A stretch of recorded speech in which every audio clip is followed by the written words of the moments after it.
Well, hello everyone, and welcome to Derry. Nick Anastas, Roger Howe here with you, getting set for the Friday Night Lights New Hampshire Game of the Week between the Pinkerton Astros and the Bishop Guertin Cardinals. Two of the best teams, yet again, in the state, traditional rivals, and well, this rivalry about as good as it gets. Any level, any sport, arguably.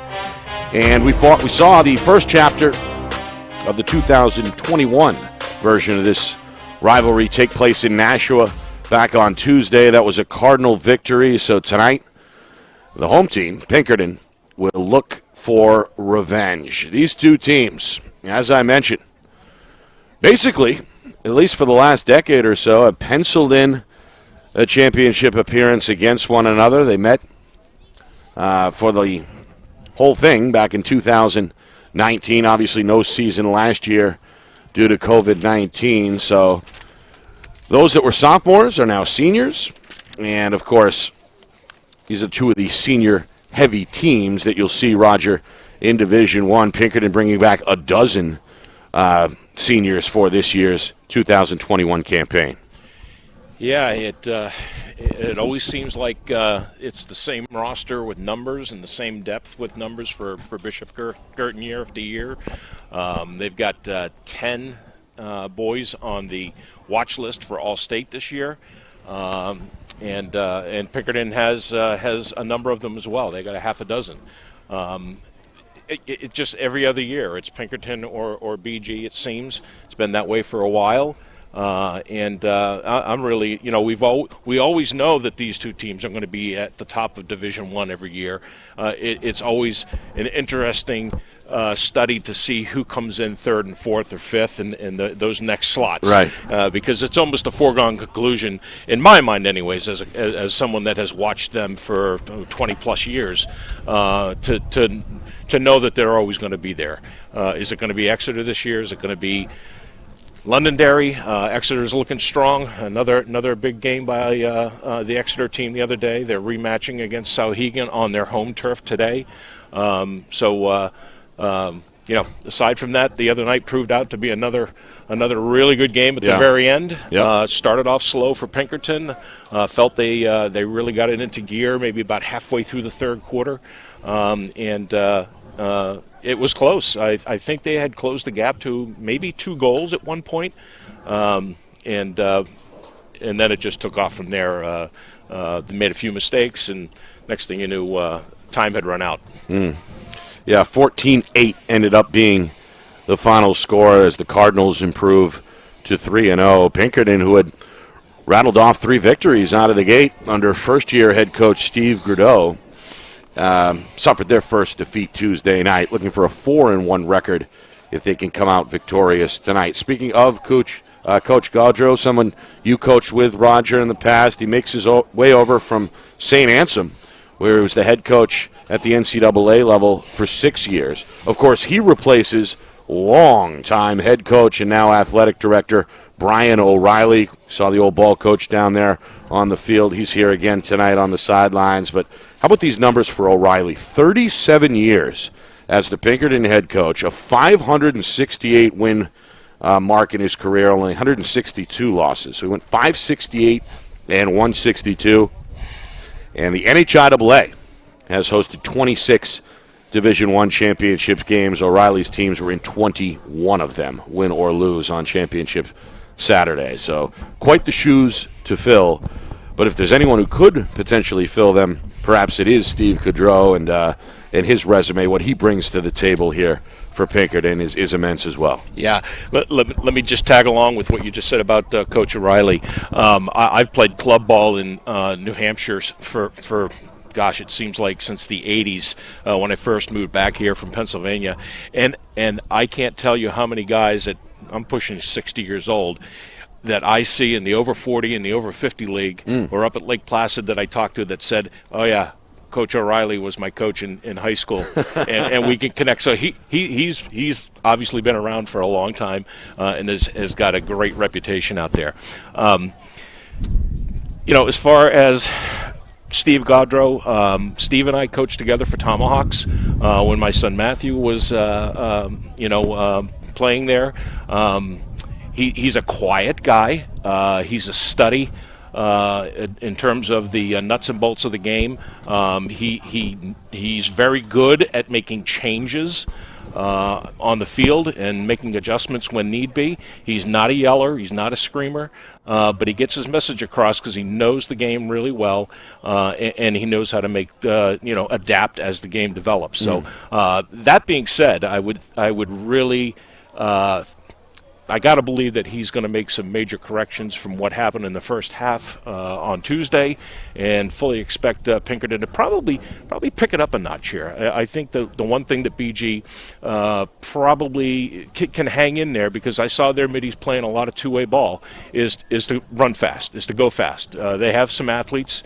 They can put it to BG in the between the boxes, and I think that's where the change might happen. Yeah. Well, we'll see how both of these head coaches adjust as the game goes on, as we focus in here on the Cardinals' longtime head coach with a resume of his own, Chris Cameron, of course, the founder of the New Hampshire Tomahawks, and he's been the head man at Bishop Guertin since he was hired back in 2004. This club, seemingly on a mission as well, led by a strong senior group, as we've talked about. Our Tomahawks Player of the Week on our Sunday show was in studio. Michael Kiley, he's a senior, headed to Colgate. And coincidentally enough, Hunter Druin, one of the senior attackmen and captain for Pinkerton, will be heading to Colgate next season as well. So we have Kiley versus Druin tonight, two future teammates and two of the better all-around players and attackmen in the state. Yeah, and interestingly enough, Dawson Clark and John Sullivan are both going to the military academy. Right. I got some inside info on Dawson. He did not play the other night. Apparently, he's got a slight hamstring pull, and I don't think he is going to be playing tonight.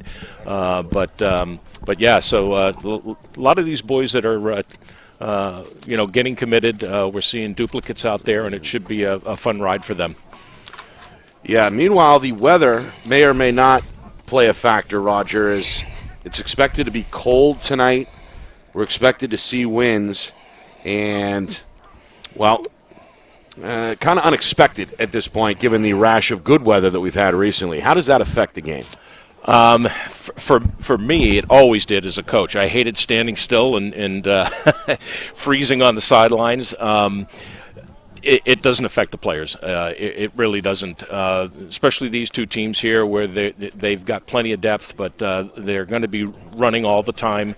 Their first 10, 13 players out there, 14 players, they're going to be moving all the time, and it doesn't affect it. I've been at games where the wind chill's been like minus 20 for some college games my son played in, out of Williams College one time, and it was so cold that the turf actually froze. Right. And it was actually unsafe. But no, at this age, these boys doesn't faze them at all. Yeah. Meanwhile, the scene continues to get set here. Pinkerton parents, BG parents and fans arriving. Unfortunately, no student body again due to the COVID-19 situation. When we come back, we get it rolling. Round 2, a rematch from Tuesday night between two of the best teams in the state, BG and Pinkerton. Next, it's our Friday Night Lights New Hampshire Game of the Week, presented by Beals Insurance. Our broadcast today, as it always is brought to you by Beals Insurance Agency, with locations now in both Bedford and Londonderry. Whether you need home, auto, or business insurance, Beals Insurance will get you both the price and quality coverage that's right for you. Just call 603-471-9999 or visit BealsInsurance.com to request a free quote and start saving money today. Again, that's BealsInsurance.com. The New Hampshire Tomahawks promote the highest level of club lacrosse competition, not just in the state, but in the country. Looking to get recruited? Director Chris Cameron keeps an open dialogue with the nation's top college lacrosse coaches. Over 400 New Hampshire Tomahawks alumni have played at the college level, including the ACC, Big East, Big Ten, Ivy, NESCAC, NE10, and more. New Hampshire Tomahawks coaching staff has over 100 coaches, including current high school, varsity, and college coaches. The Tomahawks offer training for players of all ages, clinics, camps, and leagues, along with spring, summer, and fall elite teams. So play with the best. The New Hampshire Tomahawks, showcase and development for college lacrosse. Visit NewHampshireTomahawks.com and girls.nhtomahawks.com. Is your company interested in showcasing your brand to thousands of high school sports fans across New Hampshire? If not, why not? And if so, let's go. Friday Night Lights New Hampshire is seeking sponsorship partners. It's the perfect way for your company to get out in front of the moms and dads who make up our community. Help us help you, and we can grow together. If you're interested in partnering with Friday Night Lights New Hampshire, then email us at fnlnhmedia@gmail.com. That's fnlnhmedia@gmail.com. Join our team today. Now, just about set to get going here in Derry. Nick Anastas, Roger Howe with you from Pinkerton Academy. Bishop Guertin and Pinkerton, the Cardinals of BG, hoping to stay unbeaten under head coach Chris Cameron, while the Astros under head coach Steve Gaudreau hoping to return the favor after suffering a 14-8 defeat in Nashua back on Tuesday night. Roger, some keys both ways for both of these teams. Two very good head coaches. What adjustments, if any, do you think they make, and what will it boil down to for these two teams? Right off the bat, face-offs. I think Murphy dominated the other night. They've got to control the ball right from the very start. I would really like to see Pinkerton, work harder on the wings to get in there and give some help in there. That's going to be number one. Number two, I think Pinkerton just needs to play smarter. I think that things broke down for them the other night. They made some errors that really shouldn't have happened for a well-skilled team like they are always. And, if they can start working out those bugs, it's going to be a much closer game tonight. Well, Murphy, one to watch, widely considered, if not the best, one of the best face-off men in the business, won the job initially on a rotating basis as a freshman 2 years ago, became the guy by the end of that season, and now is unquestionably one of the better men at the X statewide, number 20 in green. So we'll see. Murphy will go up against Cole Frank, a freshman at the X, and we are underway as Frank goes sprawling. Ball goes loose. Another player is tripped up. Longpole had a stab at it, missed. It's still loose along the near sideline, and finally it's Bishop Guertin who comes up with it. Face-off win for the Cardinals. And now trying to go against a ride here and clear it, going sprawling out as Sullivan. He was hit and lost it. And now Pinkerton will settle in for their first trip on the attack here, hoping to break the ice in this first minute.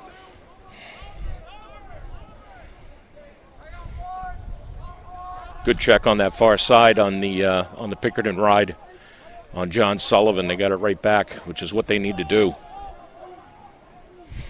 Again, the wind blowing. Cold early evening here in southern New Hampshire. Pinkerton in their home whites taking their time as Bishop Guertin opens up in a man on defense. Mason Barboni, one to watch tonight. Senior attackman, number 6 in white on the near wing. Meanwhile, up top, this is Michael Uber, sophomore midfielder. Michael Kiley on defense. The bouncing shot's going to go over the cage out of play. And a foot race won by Pinkerton is going to keep it at this end. Minute and a half gone by in this opening period. Good patience on defense by BG there. John Sullivan was the slide, and the defender on the midfielder for Pinkerton kept him in check. Didn't need to make that slide. Cutter behind the back pass across the box. Goes out of play on the far side. Not quite ready for it was Joey Gallo, sophomore midfielder. Well, the official's going to say that was a shot, I think. Oh, yeah. Okay, I thought it was a pass. Yeah, no, that was a shot. It was wide enough where it fooled me. Yeah. But the shot will stay at this end. Now, this is definitely a pass. Scooped up, whistle, and turned over to BG. Yeah. So the Cardinals' defense get what they want in the end. And now nearly 2 minutes in are again going to face a Pinkerton ride. BG's so smart on the clear. They don't make changes wholesale on the midfield line, leaving McGovern wide open on that clear. If Pinkerton's going to do a man-to-man ride, they're going to have to start picking that up. Meanwhile, Cardinals settling in on the attack for the first time. This is Kiley, the aforementioned senior midi heading to Colgate, one of the captains. He fires on the move. Shot won't get through, though. Knocked down by a body. Loose ball. Still loose there in the high slot. And now a sea of white and green, a mixture as the players continue to battle. This one's still loose. And it's Hack City right now. Now it's picked up. Astros looking to push. It's Uber. Uber, leading a 4-on-3, decides to hit the brakes. Pinkerton going to pull out here. Nearly 3 minutes gone by. Still scoreless. This is Riley Spellman. Near side for Hunter Druin, number 1. Druin got the step fired and a stop there by the sophomore goaltender. That's Zach Connerty. Oh, pickoff. This one, take it away. Looking for the cutter, but Barboni couldn't quite secure it. And now Sullivan finally scoops it for BG, the senior long pole. Launches a long pass. Finds Aiden Ahern. This is Ahern, the senior, with a step near side. Trying to pull it out. Kyoshi Dustin, senior defenseman, hot on his trail. Good pit. Out of the stick. Nearly losing it is Nick McGovern, another senior captain for this experienced BG team. Cardinals, they struck first Tuesday night in a 14-8 victory over Pinkerton, trying to do the same here. With now nearly 4 minutes gone by in this first quarter. Here's Chris Heitmiller, yet another senior captain. All in all, Rogers, 7 captains. Yeah. In green. Yeah. For Bishop Guertin. On the move. Got a bob. Here's Xander Dunsmore. He scored early in the game the other night. Behind the cage, Declan Wiltie. Looking for a man up top. Pass was slightly broken up. It's tracked down by Heitmiller on the far sideline, and BG's going to keep it at this end. Good defense down low. John Kukurian. Near side. There's a touch for Tim Kiley, the sophomore. Younger brother of Michael. He's going to bring it out. Hand it over to the big bro. On the step. No, this is Heitmiller. Look inside. Looking back door, and there it is. Very nice. Beautiful pass and finish. Bradley Dumont, the freshman, found a soft spot there, Roger, and took advantage. Cardinals lead 1-0. Well, that's where the slide was effective for the midfielder, but the second slide did not even show up and left the middle wide open. Good defense right up until that point from Pinkerton, but great look inside. So BG with a 1-0 lead. As they scored the first 2, I believe, out of the gate Tuesday night. A rematch here between Murphy and the freshman Cole Frank. It was Wilkie who got jammed up there on the shot. BG now 2 for 2 at the X to begin the game. Meanwhile, ground ball ensues in front of the home sideline. Ahern was tangled up, lost it, trying to stay with it. Krikorian with a stab comes up empty, and now Druin has the magic stick. Here he comes. Druin leading a 4-on-3. Left side for Prescott.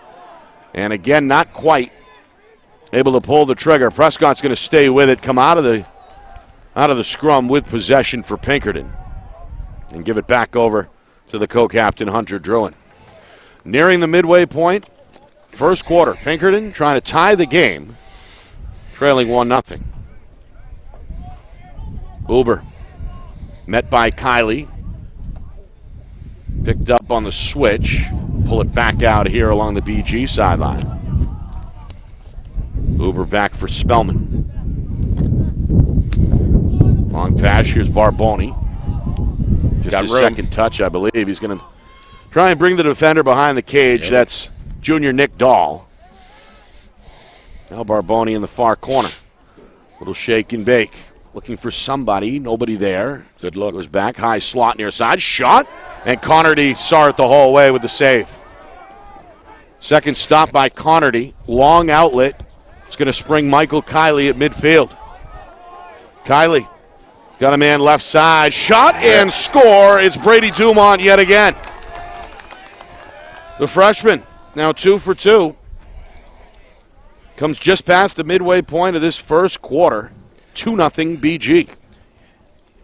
Well, I got to tell you, the fast pace there is what hurt Pinkerton, which is what I was expecting Pinkerton to do a little bit more of on their side of things. But he was just wide open. He didn't have to do much at all. It was good clear by Kiley as well. Just sparked that break there. Good finish for Dumont. Great start for the freshman. Meanwhile, Murphy, his third victory at the X. And BG looking to capitalize here on this early 2-0 lead, coming up with nearly 5 minutes to go. First quarter. Wilkie, far side, lost it. Had it poked loose by Declan Turner, the defensive captain for Pinkerton. In the end, though, it's Dumont who has it for BG. Dumont's going to come way out, look for Heitmiller. 2-2 set here for BG. Watch the center again. It's McGovern. Got a sub here coming. It's Bouvet. Bouvet on the move, near side. Sets up a shot nice and a score for Heitmiller. Well, good play there. Chris Cameron from the sideline may or may not have had something to do with that one, I think, but well executed and a good start here for the road team. BG up 3-0. Yeah, he did. He saw something out there in a matchup that he ended up putting Bouvier out there, and it was a distraction for the defense apparently because Heitmiller, all he had to do was step in about 8 yards away and give it a rip. That's Heitmiller's first. And again, a 3-0 Cardinal lead. And yet another face-off win, Roger. That was one of your keys. Yeah. Murphy 4 for 4 to begin the game. Yeah. Meanwhile, a long stick shot. It's going to end up broken up by Sullivan. Loose out in front of the cage. Still loose. And now Pinkerton with it. That's Dustin out of the mix. They need to push it. And now the Astros, I think, are going to call a timeout. Coach Gaudreau from the sideline is going to call that timeout just as Hunter Druin had cleared it. Wow. Play stoppage comes just inside of 4.5 minutes here with BG out in front 3-0. Well, if Coach Gaudreau had been up here in the stands and saw what we saw, he wouldn't have called that timeout. He had Hunter Druin had 2 attackmen down low that were not even covered. He could have easily gotten in there on a fast break. That's unfortunate. He did not see that, but just pick up where you left off on the face-off part. Astros started the game with 2 long poles on the wings, and I think that was in response to last Tuesday's game. And there's been more of a scrum. I think Murphy's only gotten 1 clean out of the 4 that they've won. Everything else has been on the ground, so they got to pick that up. They got to get the ground balls and maybe get a little more physical here. They've got to do something to start to hone in on their game and what their game plan is. Yeah, it seemed like Tuesday night, as the game went on, Pinkerton got better. And I'm not sure if that's maybe a sign of something that Coach Gaudreau may need to address, is not to get out to that slow start. I know it's easier said than done against a kid at the X like James Murphy, where you're on your heels and on defense more often than not. But it seemed like they were a second-half team at least Tuesday night in my eyes. No question about it. There might have been some jitters being down at Stellos rather than at home. Obviously a marquee game, and a lot of eyes on you, and maybe that's part of it. But definitely they came out in the second half of that game, and their game looked better. Like I said in the pregame, I thought they made a few mental mistakes at times where they could have really closed the gap, but they'll clean it up. They'll clean it up. All right, play resumes out of the timeout.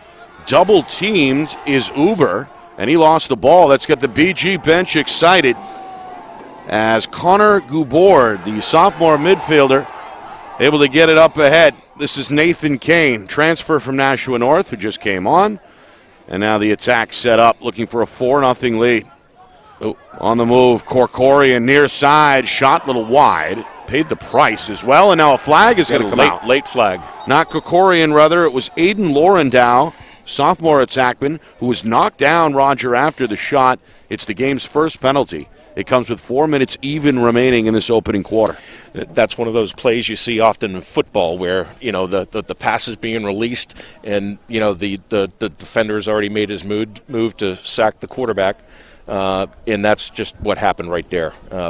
He got right back up, but that is a penalty. That's Tony Samiotis, who's down on one knee in the penalty box. He's headed to St. Joseph's in Maine next fall to play some college lacrosse, but a little too aggressive there. The youngster down on his right knee on the sideline. Extra man opportunity for the Cardinals. They go right to work here, and looking for a 4-0 lead. And they do not stand still. No, they don't. Around the horn it goes, top of the box, far slot. Bouvier back for Heitmiller. He's given room. He'll pull the trigger, and he'll score. Wow. Well, it was almost a scenario where Pinkerton said, I dare you to shoot, and Heitmiller, who scored a moment ago, with his second goal, it's got the BG Cardinals looking good, 4-0 on the road here in Derry. Yeah, with all that movement going on, you would have expected maybe something in a 2-on-1 on the corners there. And, the defender came out from the middle of the box, and that's something that the goalie really should probably see. He had a wide open lane there, but good shot by Bouvier. So the Cardinals cash in on the EMO. Murphy gets another face-off win. He's 5 for 5. And the Cardinals enjoying things here as we head towards the 3-minute mark in this windy first quarter. It's the freshman Brady Dumont. He scored twice already. Deep behind the cage.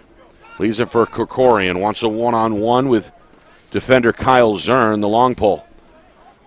Little two-man game with Dumont. And now BG going to reset here. Two attackmen behind with BG here. Here's another switch. Coming on, pass though off target. Intended for Giebold. Giebold trying to keep it alive, far sidelines. Being harassed from behind by Cameron Leeds. And now a whistle. We'll give it back to the Cardinals. Well, good hustle by Leeds, the sophomore defender, but in the end, we'll stay at this end of the field.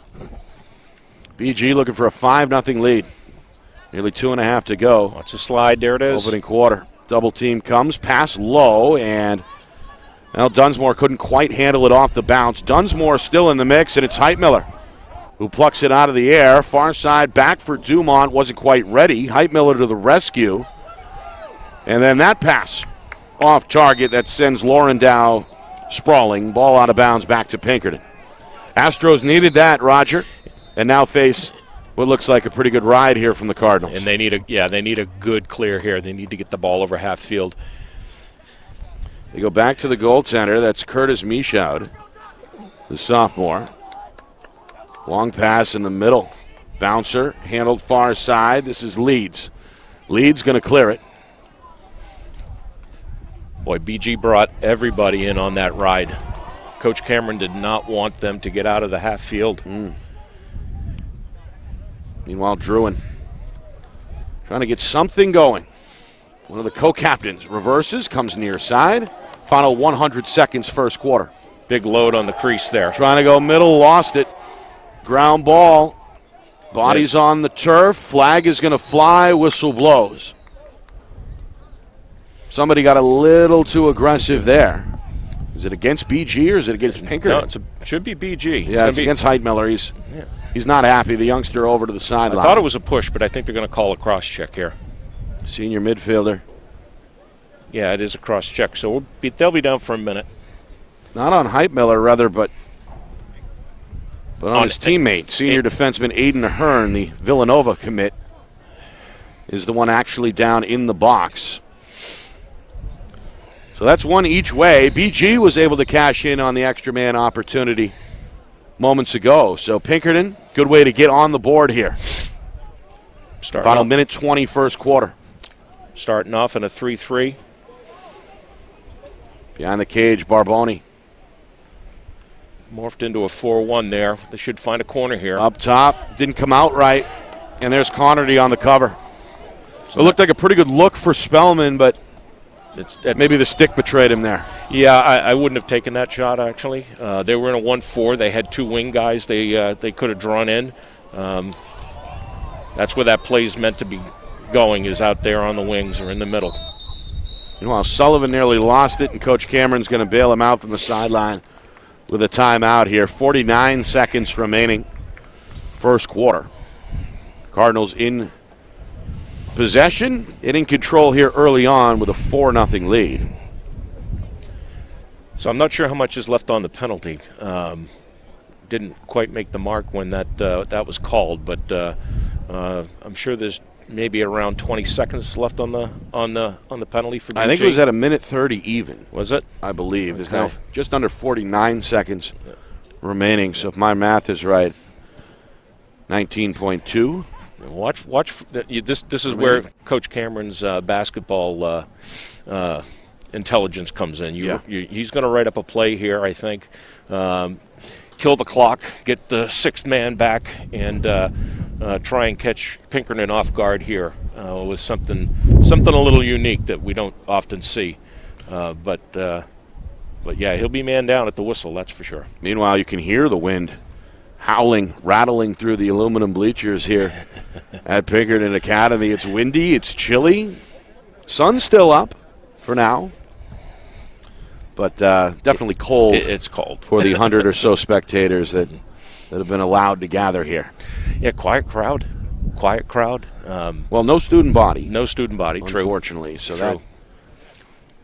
Yeah, but they had one of the more liberal attendance policies I saw on Pinkerton's website today. 4 family members per player, but only 2 for an away team family. So it's been pretty limited. I've seen 1, I've seen 2. Yeah, for a while, and again, it depends on the school. Sure. But for a while, through the winter, primarily, no visiting fans at all. Yeah. So a step in the right direction. All right. 49, or just about, seconds remaining. Coach Cameron still hollering. He's going to direct Kerkorian over to the corner. Spread everybody out. Yeah, and here we go. Kylie going to face 2 defenders as play restarts. Shakes both, fires, and that one poked way up in the air, far side, out of bounds. It'll stay with BG. Off a helmet. Yeah. Watch good eyes there, Roger. I think it hit Andy McDonald, senior midfielder, in the back of the helmet there. He was adjusting his equipment afterwards. Watch the lower end of the box here on the Pinkerton side. Number 16 going to enter the field here any second. Kerkorian trying to shake off Zern. Heitmiller back up top, McGovern. Final 25 seconds. And we're back to even strength. Meanwhile, Kerkorian there it near is. side as a cutter. Shot Beautiful. stopped. Not happening. Good read there by Michaud. Meanwhile, still time. Down to 5 seconds. Near side, McGovern passes on a shot. Steps up, fires, and it's stopped again by Michaud. That may have hit the post. Either way, the officials are going to keep it at this end with a fraction of a second to go. Quick restart. Quick shot, but the horn had already sounded. Kerkorian let it rip, but it was well after the buzzer. 1 quarter in the books. BG, they got the start they were looking for at 4-0 on the road here at Pinkerton. Back to Derry in just a moment. You are watching the Friday Night Lights New Hampshire Game of the Week, presented by Beals Insurance.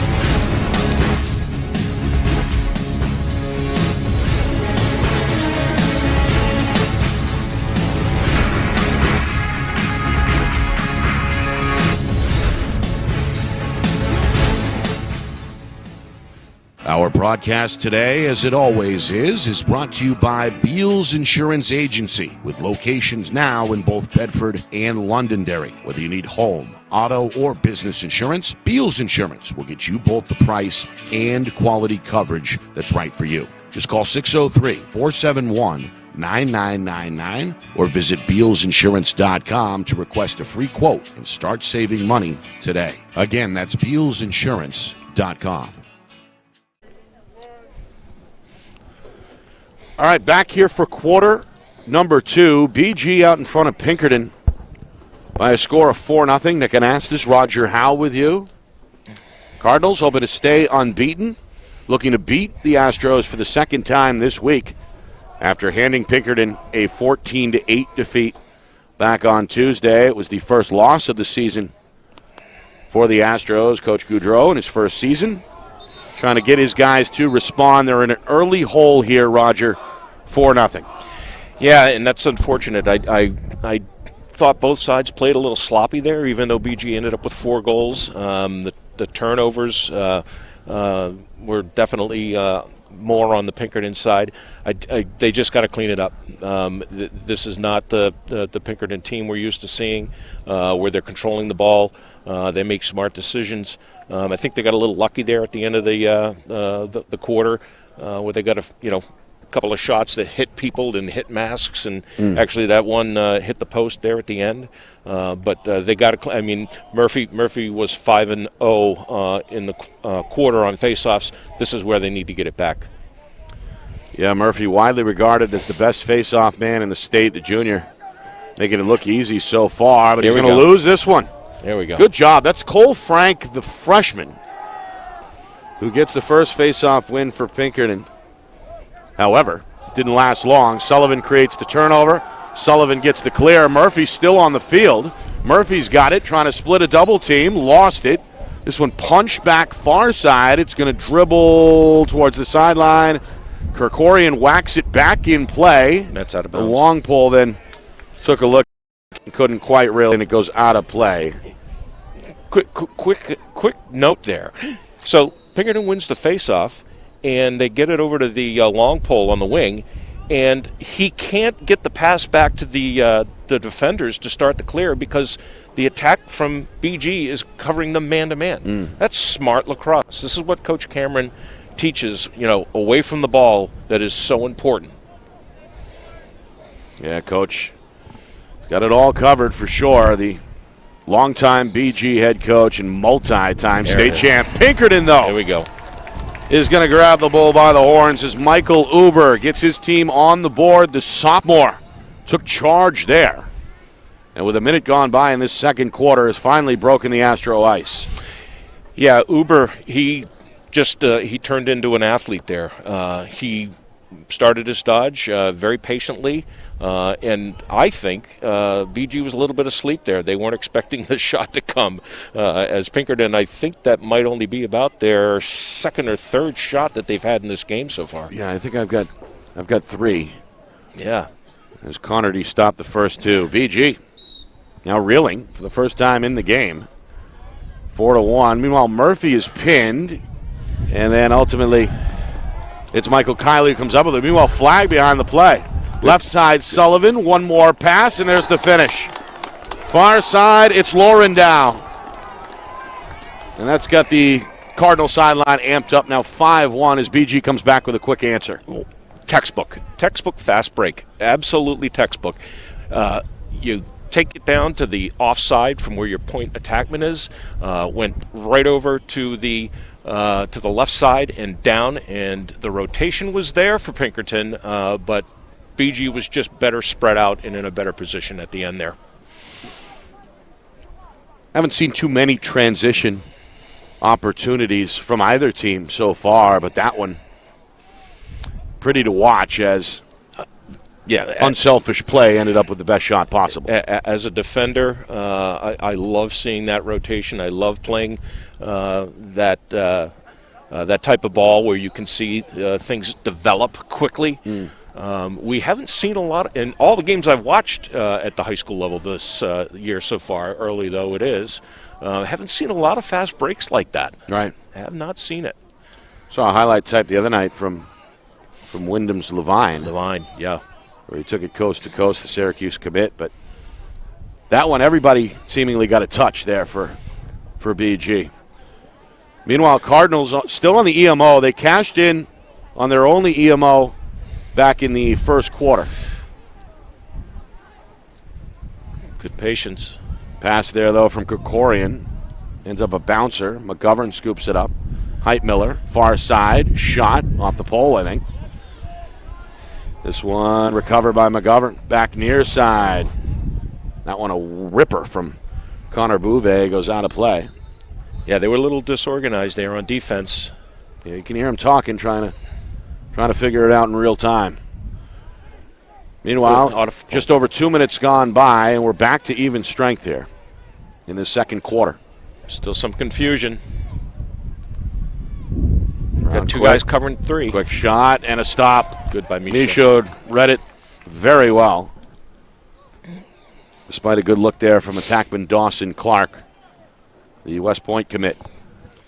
Now the Astros going to take a little bit of time here in their own end. Semiotis going to use the sideline, trying to find Druin on the run. Pass too strong. Druin trying to stay with it. Kicked out of bounds in the corner. It'll stay with Pinkerton. Good hustle by Druin there. Yeah, it's good to see Dawson Clark out there. Wasn't expecting to see him at all tonight with that hamstring injury. Yeah. Yeah, he was BG's leading goal scorer in their season opener against Londonderry. He scored 6 goals in a blowout win over the Lancers. He has been on the field, has not scored so far for BG, number 6 in green. Meanwhile, another flag. We got a procedure. Yep. Yeah, looks like an illegal substitution. Too many men on the field. Trying to weave is Gallo. Perfect. Going to get hit. That's Prescott who lost it, now a whistle. Yeah, and we get a 30-second EMO here on the way as Heitmiller. Well, a few players come off the field. Yeah, I think it might be on number 9. He might call that on. Yeah, McGovern. Yeah, looks like he's guilty. Yeah, and that shouldn't be happening at the box. You got some freelance capabilities with the better experienced teams, but you should have a coach, somebody watching that box. Second penalty against BG. Pinkerton unable to take advantage on their first EMO try late in the first quarter. Coming up on nearly 4 minutes gone by. Second quarter, good defensive play. They need this. By Nick Dahl. And then he lost it, though. After breaking it up initially, Pinkerton a good job to recover. Spellman now going to work near side. That's Gallo. Got jammed up, got hit. And now a whistle comes. A little too physical perhaps there by Dunsmore. Yeah, he's going to get a cross-check there, Nick. Yeah, Xander Dunsmore, the junior, guilty there. So, they got lucky. I would have called that a cross-check. But he's going to give him the push. Yep. Showed a little mercy, maybe. Just a quick note here on the 2 EMOs by the 2 teams and how they run things. BG, methodical, fast, a lot of movement on the corners. we need to see that out of Pinkerton. They have the capability, and they have always had a very good man-up offense. They need to start doing that, and they need to sharpen up, too. Been a lot of drop passes. Lots.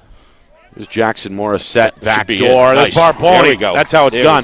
There we go. Barboni got the step and able to finish along the near pole, beating Connerty for Pinkerton's second goal.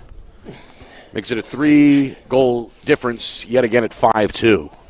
Yeah, finally, a little bit of movement on the corners. That's what you want to try and push. Barboni he's a big guy, and he made the right dodge there down low, little quick face dodge, and made the right shot. Everything is on this side of the field, so it would be interesting to see what they do next time on a different play if they get man up again. Well, the Astros seemingly have played better in the second quarter after falling down 4-0 after one. Back within shouting distance, but yet another James Murphy face-off win is going to put them on their heels here on defense. Murphy has won 8 of the 9 at the X so far. On the move, this is Tim Kiley. Now behind the cage, Laurendow scored earlier. Back to Corkorian. Looking to shake and bake far side. Draws a slide, brings it back out to the wing. Kiley. This is Mike, the senior. Big start to the season for Mike Kiley. 7 goals the first 2 games, both wins over Londonderry. Back near side, Kirkorian. Just over 5 minutes gone by, second quarter. Cardinals taking their time with a 5-2 lead. Watch a slide. Tim Kiley. Somebody's got to be open. Yeah, double team. Going to go to his brother near side. Mike, little shake, fires high. That one sails towards the woods. Yeah, he was looking that far corner. He's going to try and pluck a corner there. Little 2-man game now, far side, behind the cage. Wilkie going to bring it near side. And then throws it over the head of the target. Having to scramble there is Kirkorian. With the big body defender, Samiotis on nice it. Dodge. Shot from the knee. Kiley on his way to the turf, let it loose. He's got a deceptive wind-up there that allows him to stop short and get a little dodge in there. That's the second time he's done that this game. Midway through, second period. Cardinals have been in control.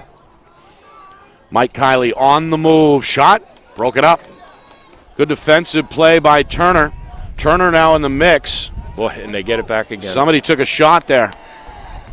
Penalty coming against Pinkerton. Pass to Laurendow in the middle. Had it for a moment. Then he's knocked off. Good hit by Braden Bork. A clean shove. And now a whistle. And again, the Pinkerton penalty is on the way here. Could be a slash here. A physical exchange there on that series. Yeah, he got a little too aggressive in there. It's going to go against Ridge Crossman, the sophomore defender. Yeah, a circle offense out there. This is going old school. I'm sure it's going to morph into something a whole lot different than what we're seeing right now. BG looking for their second EMO goal. They'll be on the advantage here for the next 60 seconds. Shot there, a couple inches over the crossbar. Sails over the head of Michoud. Going to be restarted by Kirkorian deep in the near corner. He's going to make his way immediately to the far side. On the wing, Clark. Clark giving go across Kiley. Back to the middle. BG trying to shift the defense. Up high, Clark had to reel that one in over his head. Back to McGovern, back to Clark. Nice play. Drops it down, Kirkorian lets it go. Out of play near side. Well, that's what you talked about. A lot of movement. Right, Roger? A lot of action. A lot of movement, and they've got 2 left-handed shooters on that far side. The goalie's right, which is where they want to run these plays right now. Clark, McGovern. Inside. There it is. And there's the finish. It's Heitmiller. By my count, that's his third. Yes. And again, the patience paying off there, Roger, as BG finally got the shot they wanted. Yeah, and just as I said that about the overload or pardon me, the two left-handed shooters over there, you could see the entire Pinkerton 5-1 push to that far side, and that simply just left the middle open, and Hype Miller was right there. But clearly BG was trying to get Clark involved in that, on that EMO. Yeah, unselfishly, though, Clark stuck with the script and looked for his teammates there. I thought he could have pulled the trigger a couple times, but yeah, he turned to his left side, and there's another left-handed shooter right there, GLE. Yeah. So a couple of different looks here on BG's man-up offense. Nothing static like we saw the other day. Kerkorian reverses nice direction. Play. Unexpected over-the-shoulder shot. Unexpected by me, but not by the Pinkerton goaltender. Michoud. Another nice doorstep stop, but the outlet pass is left astray. Dinsmore trying to get in the mix along with Wilkie. Picked up by Samiotis. Samiotis get a penalty. Yep. Yeah, got knocked down there by Ahern, who was right on his hip. It'll be a push. Wow. Slash against Ahern. That's his second penalty. Senior headed to Villanova. Right now headed to the penalty box with just over 4 minutes to go until halftime. Another good opportunity for the Astros. They cashed in on their last EMO earlier in the second quarter. They've got a chance here to cut the BG lead back down to 3 if they can cash in. Now, let's see what Pinkerton can do on their man up here. Astros 1 for 2 on the extra man opportunity. They also have two left-handed shooters on the goalie's right side here. Inside. In the middle. Bad pass. Pass a little behind the target. Gallows knocked to the ground. Push, though, against BG. He's going to keep it right here. If Morissette gets that pass up stick side, that's in the net. Well, here is Morissette. Barboni, who scored earlier, trotting now behind the cage to the far side for Pinkerton. Looking for a cutter. Boy, there's Spellman. Has Spellman shot wide. Aiming for the top, it looked like. Top shelf. A little wide, out of play. Good look, though. Yep. Good look. And a good feed from behind the cage by Barboni as well. Barboni, one of the two for Pinkerton. Michael Uber scored as well. They both came in the second quarter. Druin calls his own number, stopped by Connerty. Loose near side. Barboni the scoop for Pinkerton. Backdoor Morissette hits the brakes. Back to Barboni and back up top. Oh, yeah. Pass broken up. And I think we're back now to even strength. Good penalty kill by Bishop Guertin. Pinkerton, though, still with an opportunity. Druin fakes the shot, comes to his left. Good switch. As Sullivan picked him up. Spellman trying to swim through 3 defenders. Fires, knocked down by Connerty. Excellent save, and then it's scooped up by Dunsmore. Dunsmore able to shake and bake, and now steps on the gas. BG with numbers. Left side, Kerkorian. Larendow from behind the cage sets it up near side for Wilkie, and that shot is going to squiggle its way through traffic out of play far side. Wow, there was that fast break again. Great rotation there by Pinkerton, though. They got back and covered their man, and that far side defender, number 9, he got right in between the lane and cut everything off. Kerkorian didn't have a pass there. Yeah, that's just hustle getting back on the play. And it foils the plot for Coach Cameron there. It looked like a pretty good developing opportunity in transition for BG. Instead, Pinkerton a chance to end the half perhaps on a high note here in the final 2 minutes. They still trail 6-2. They've trailed throughout this first half, but have played BG to a draw here in the second quarter, 2 goals apiece. Barboni trying to shake off Michael Kiley. Slide comes over. That's Sullivan, the long pole, hacking away. Barboni bounce pass back to Spellman. Here we go. This is Ahern versus Spellman, 2 of the better athletes on the field.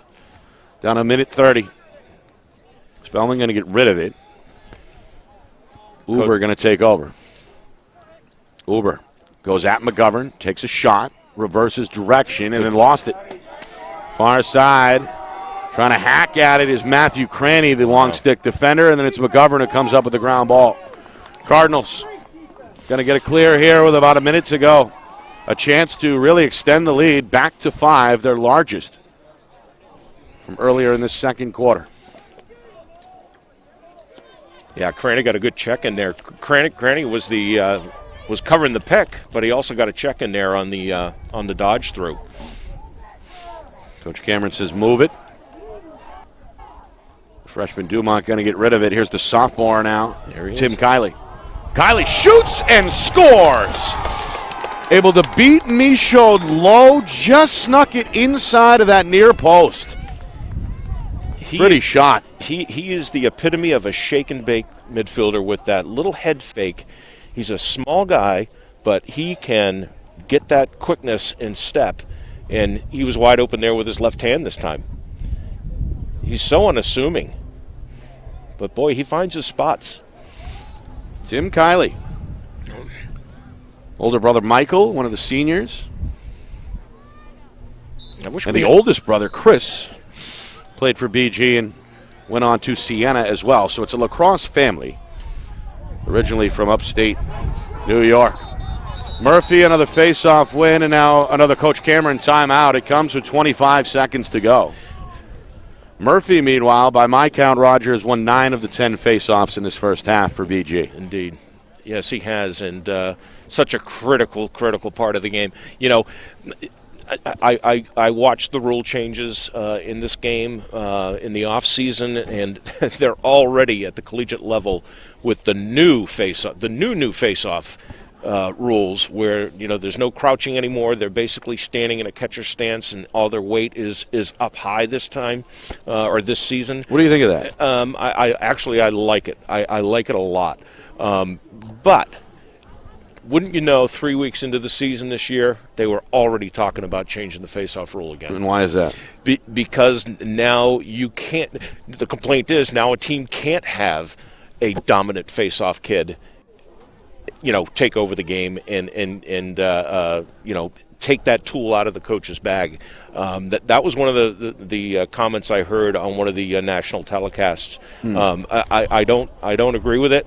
There's a lot of things about this game with the changes they've made over the years that I don't agree with it, but the face-off one I have agreed with.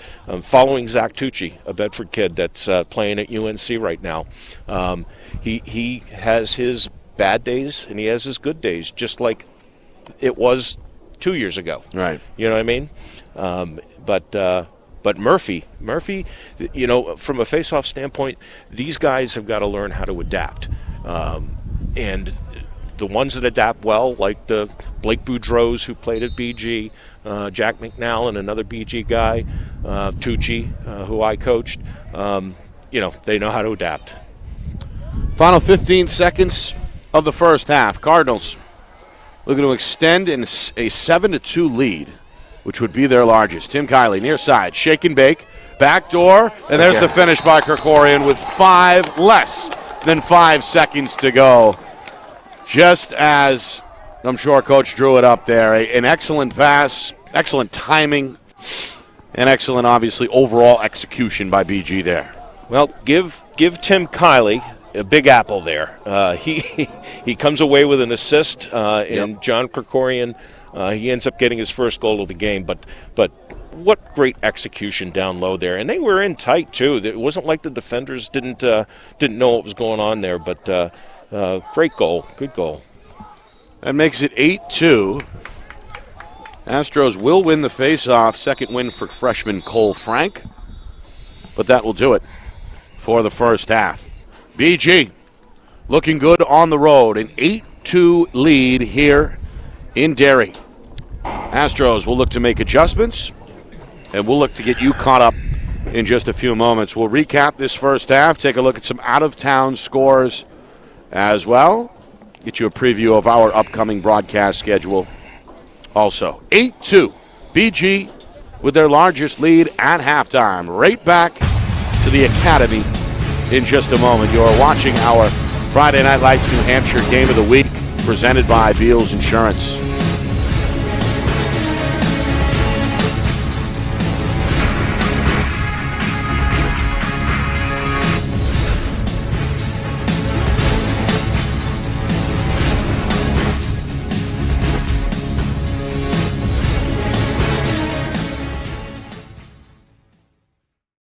Our broadcast today, as it always is brought to you by Beals Insurance Agency, with locations now in both Bedford and Londonderry. Whether you need home, auto, or business insurance, Beals Insurance will get you both the price and quality coverage that's right for you. Just call 603-471-9999 or visit BealsInsurance.com to request a free quote and start saving money today. Again, that's BealsInsurance.com. The New Hampshire Tomahawks promote the highest level of club lacrosse competition, not just in the state, but in the country. Looking to get recruited? Director Chris Cameron keeps an open dialogue with the nation's top college lacrosse coaches. Over 400 New Hampshire Tomahawks alumni have played at the college level, including the ACC, Big East, Big Ten, Ivy, NESCAC, NE10, and more. New Hampshire Tomahawks coaching staff has over 100 coaches, including current high school, varsity, and college coaches. The Tomahawks offer training for players of all ages, clinics, camps, and leagues, along with spring, summer, and fall elite teams. So play with the best. The New Hampshire Tomahawks, showcase and development for college lacrosse. Visit NewHampshireTomahawks.com and girls.nhtomahawks.com. Is your company interested in showcasing your brand to thousands of high school sports fans across New Hampshire? If not, why not? And if so, let's go. Friday Night Lights New Hampshire is seeking sponsorship partners. It's the perfect way for your company to get out in front of the moms and dads who make up our community. Help us help you, and we can grow together. If you're interested in partnering with Friday Night Lights New Hampshire, then email us at fnlnhmedia@gmail.com. That's fnlnhmedia@gmail.com. Join our team today.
third quarter looming here in Derry, with the home team trailing by a score of 8-2.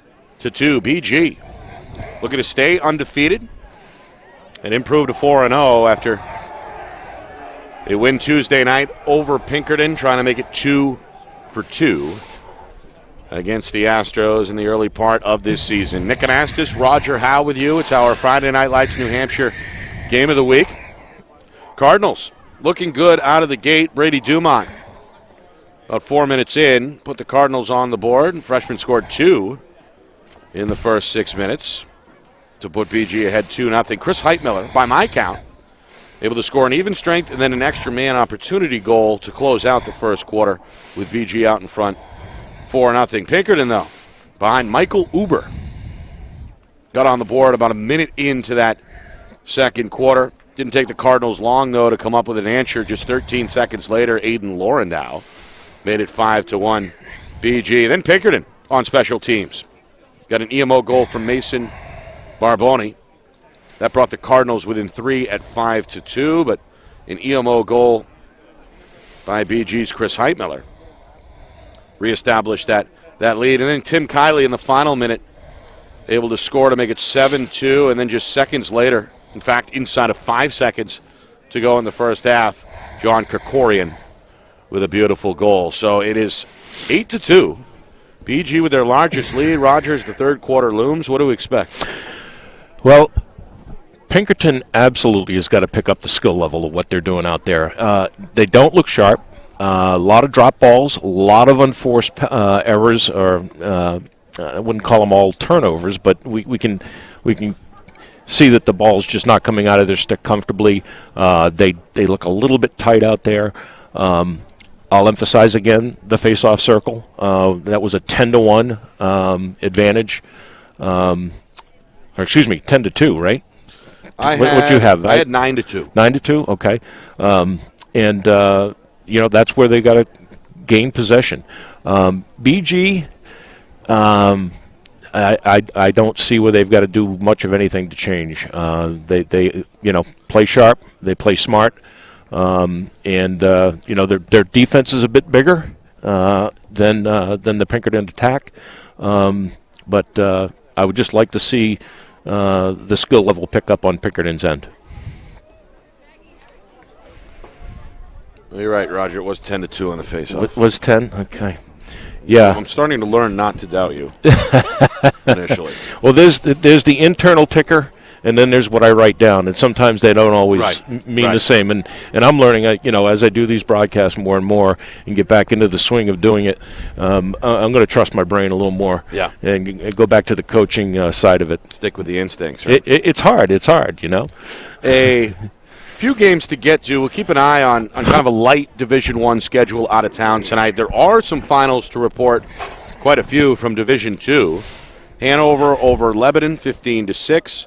Timberlake back on their feet with a 10-2 win over Keene. St. Thomas, no problem with Spalding, 12-5. And through 3 quarters, Portsmouth in a defensive game with a 5-0 lead over Oyster River. Reminder, we're on the road tomorrow in Manchester. Little girls action. Pinkerton and Goffstown getting underway at 4 o'clock. We'll be on the air at about 3:45 or so Eastern time. A marquee matchup in Division II on the girls' side coming your way tomorrow on Friday Night Lights, New Hampshire. What did I say? Got Derryfield at Goffstown. What did I say? Oh, I said Pinkerton. Well, Here we go. I apologize. It'll be Derryfield and Goffstown on the girls' side tomorrow night. Thank you, John Barron. Meanwhile, Astros, Roger. Get a face-off. Yep, and that's what they needed. Steve Gaudreau hoping his team would capitalize out of the gate here to begin the third quarter, and they do. Freshman face-off man Cole Frank coming up big there. Sun back out. It's windy. It's about 40 degrees here. Shadows beginning to grow long as the sun starts to think about setting. Yeah. Meanwhile, Astros, they're thinking about getting back within 5. Bad pass again. Across the crease is low. Spellman goes sprawling. Sullivan. Push. Oh. They get a push against Pinkerton. Ooh. Sullivan ready to restart with a long outlet pass that's going to go unretrieved across the midfield line and scooped up by Pinkerton. Coach is not going to like that pass. Yeah, Coach Cameron shrugging his shoulders down there on the sideline. Also, he's chatting it up with the officials. Meanwhile, Pinkerton settling back in. Just over a minute gone by, third quarter. But Nick, another lost opportunity for Pinkerton on that bad pass. He was there. They worked hard to get there, and they got nothing out of it. Meanwhile, Druin fires on the run. And then good hustle by 2 Cardinals. Sullivan and Dahl both in a foot race. And a rare change of possession after a shot. He's going to get BG this one. That's how you get back in coach's good graces on defense. Yeah. Sullivan splayed out there, laid out. Physical player, John Sullivan, the senior, on his way to West Point. Long stick defender. Nice pass and finish. Laurendow with a one-timer. Cardinals getting loud on the sidelines. 2 minutes in, third quarter. It's now 9-2. Boy, Kiley just picked the pocket of the goalie there because he had the defender close on to him, but then Aiden Laurendow just parked right there on the crease. He had no chance, or Michaud had no chance on that. But can you tell it's a little cold here by my chattering? I think I can hear your teeth chattering. Yeah, I think it's windy for sure, and it's a cold, biting wind as well. BG comes back with a face-off win. And again, enjoying their largest lead of 9-2. Aiden Laurendow, his second goal coming a moment ago. His first came back in the second quarter. Nick Goslin there with the long pole on the face-off, getting his first ground ball of the game. Good pickup. Meanwhile, Goubord going to come back middle. Top of the box, far side for Connor Bouvier. Bouvier trying to shake off McDonald. Nice save. Fires. And a good stop in neck. By the way, new goalie. That's Tyler LeBlanc. Sophomore has come on at halftime in replace of the starter, Curtis Michaud. So one sophomore in, one out for Pinkerton. Meanwhile, good physical play and a turnover. The Villanova commit, Aiden Ahern. Going to reestablish BG here. Goubord. High pass. Oh, almost went through. Rally. Nice save. Stopped again, yep. Little game of chicken. Boy. In front of the goal. LeBlanc got the last laugh and the stop for Pinkerton. Corian had a couple of opportunities to fire there. Can't say I've ever seen that where a shooter got blocked and it hit him in the head. Like right on the top. Meanwhile, Laurendow got the step, a wraparound swooping shot. Going to go high and out of play, far corner. It'll stay at this end. Cardinals looking to stay unbeaten. 2 opening week wins over Londonderry, a victory on their home turf Tuesday over Pinkerton. Oh, nice check. Kiley tried to slip the 2 defenders. Cam leads.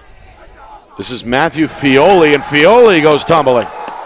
Sullivan takes over, absorbs a hit, and gets rid of it far side for the freshman Dumont. Boy, the teammates love that. As the BG sideline, they've been hooting and hollering really since the get-go. Spin move, McGovern. BG looking to capitalize. 4 minutes gone by, third quarter. Their largest lead of 9-2 on the board. Oh, there it is. Dumont back door. Tim Kiley lost it. Then scooped back out this side, or pushed back to the top for Michael Kiley. Dumont thought about it from the wing. Backdoor Tim Kiley. He's going to come near side, the 5'8 sophomore. Looking for McGovern, back up top. And again, BG showing that patience, Roger. They're starting in 1-4, and then they morph right away. They get total control on the run, going to be stopped. Total control over their offense. The 1-4 starts off, they dodge, they pop, and it leaves the middle open. There's not a lot that Pinkerton can do on this right now. Michael Kiley. 7 goals in 2 combined games to begin the season. He's been scoreless tonight. Good check. Yep. Good defensive play made by Kyle Zern, the junior long stick defender.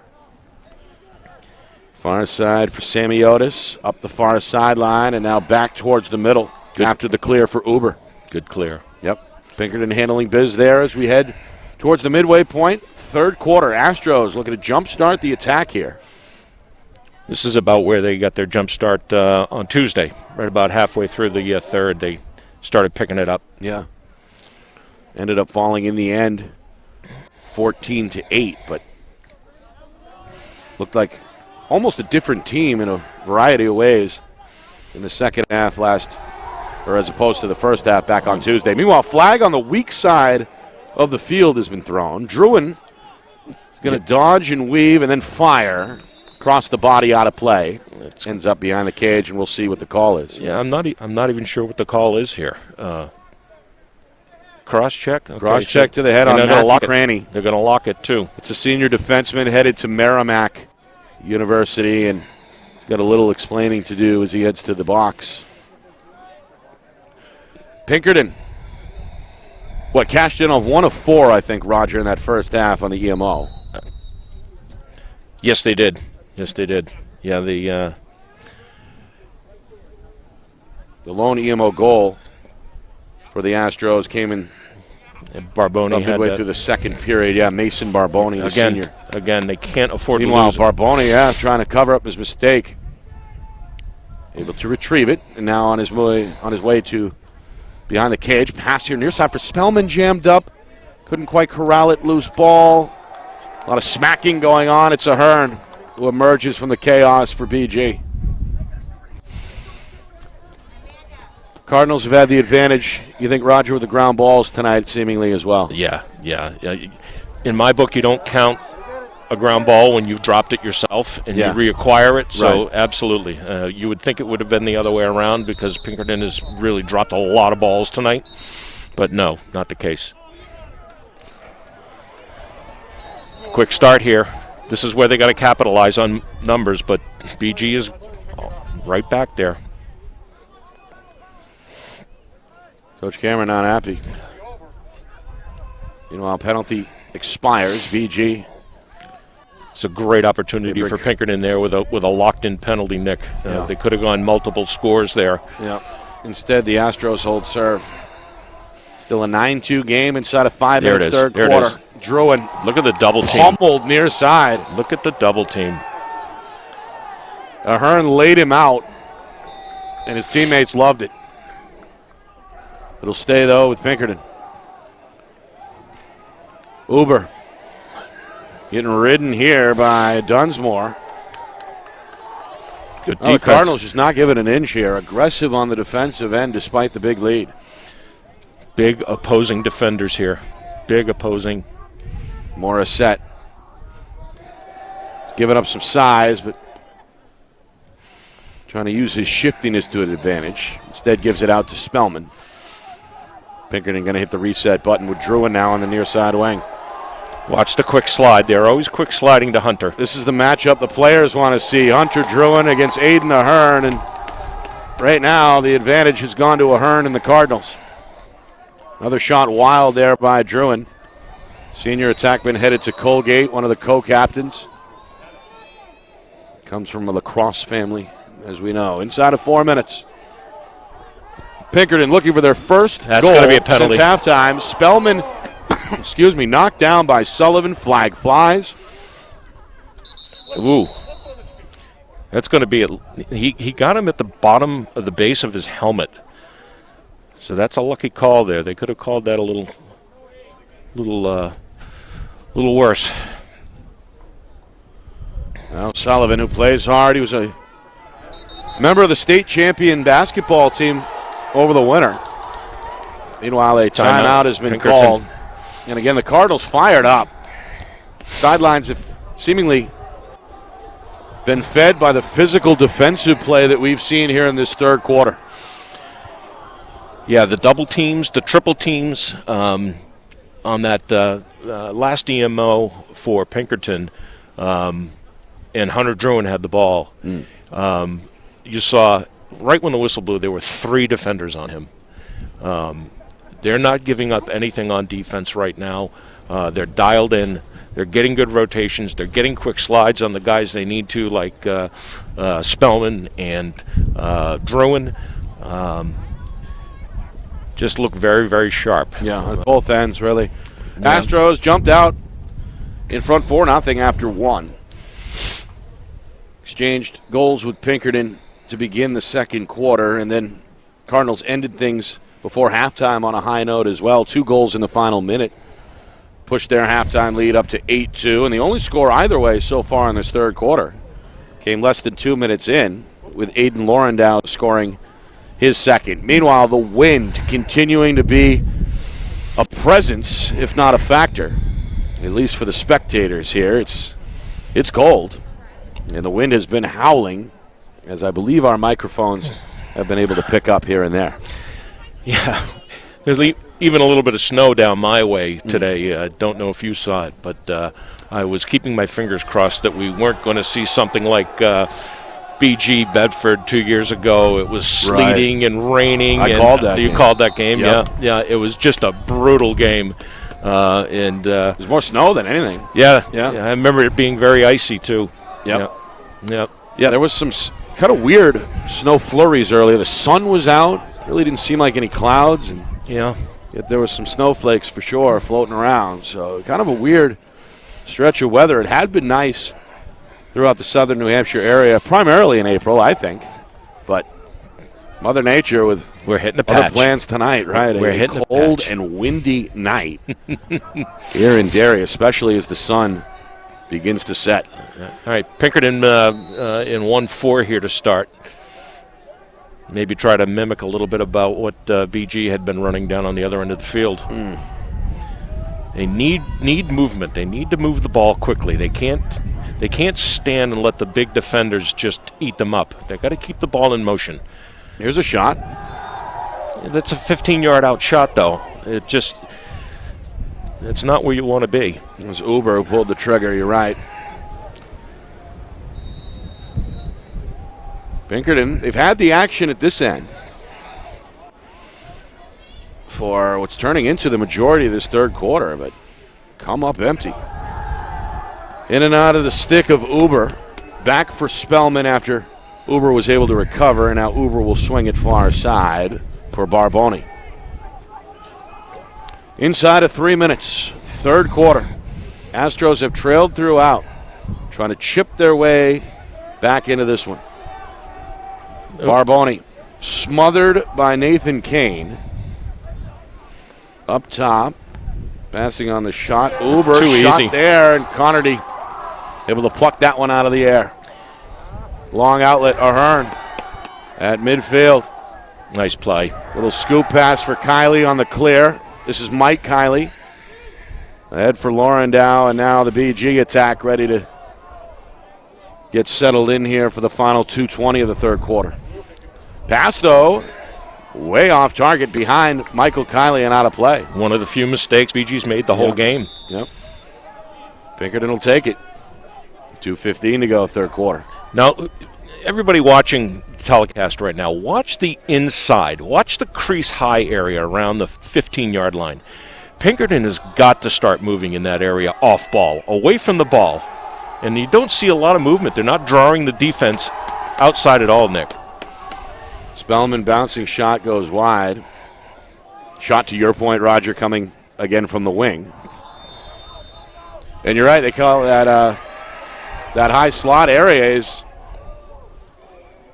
well, it's been elusive for Pinkerton as BG, to their credit, have done a good job denying that entry pass. Look at right now.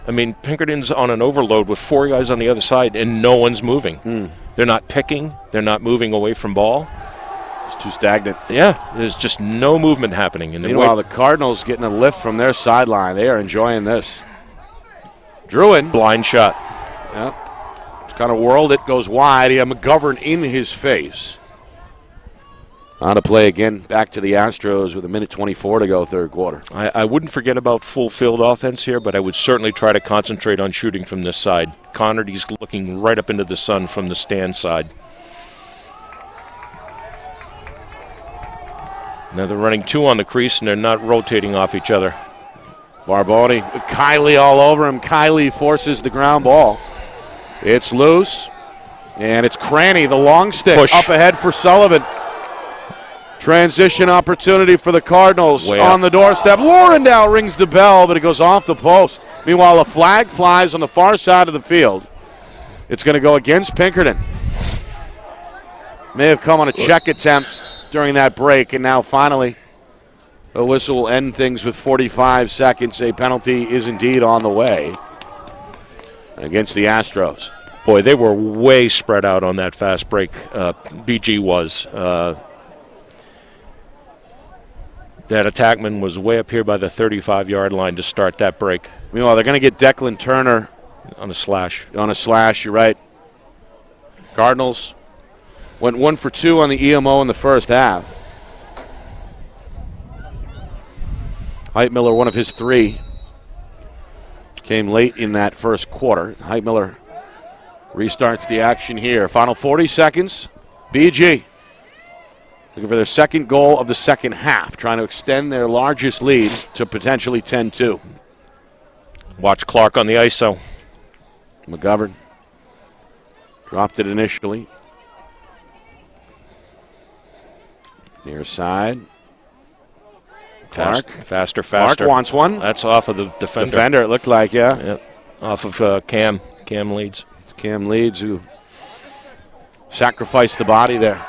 Final 10 seconds. Oh, the Cardinals want it. Yeah, they're gonna get the ball at the beginning of the fourth. Yeah, because of the penalty. So that'll do it for the third quarter.